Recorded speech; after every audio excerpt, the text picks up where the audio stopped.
Tracy, what is going back to you, your reaction to all that? Johnny Depp's statement, very long, very well thought.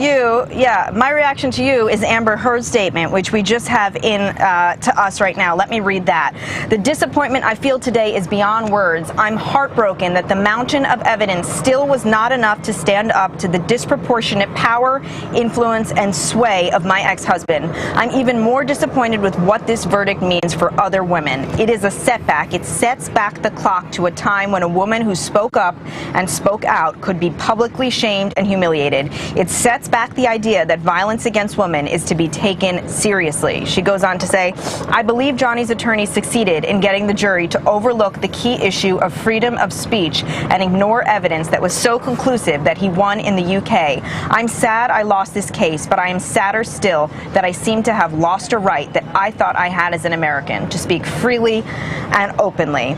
Again, that's a statement from Amber Heard sent to us by her publicist, where she says, I'm sad I lost this case. So even though the jurors did find that Johnny Depp's attorney defamed her with one of his statements, as we've been saying, clearly this is a big loss for her. And Linda, when she says, you know, this is an affront to freedom of speech, what's your take on that?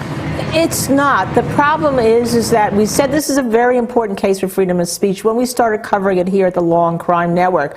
But it's also important that those don't abuse it. People do not abuse the freedom of speech. They don't defame others, especially calling someone who may have been the victim, or now the jury says is the victim, the abuser, and changing his life and the life of his family and children forever. So you have freedom of speech, yes, but you can't lie about people, and you can't lie about the people in the public. And I think the jury felt that, as we talked many times on this network, that Amber Heard was manipulative, and they did not want to be manipulated by her lies to them. And therefore, they came out with this very convincing verdict. And it is a total win, as Dan Abrams said, for Johnny Depp, because on the other side of the token, what you have is a lawyer who's going to be paying a malpractice policy if it doesn't get overturned on appeal.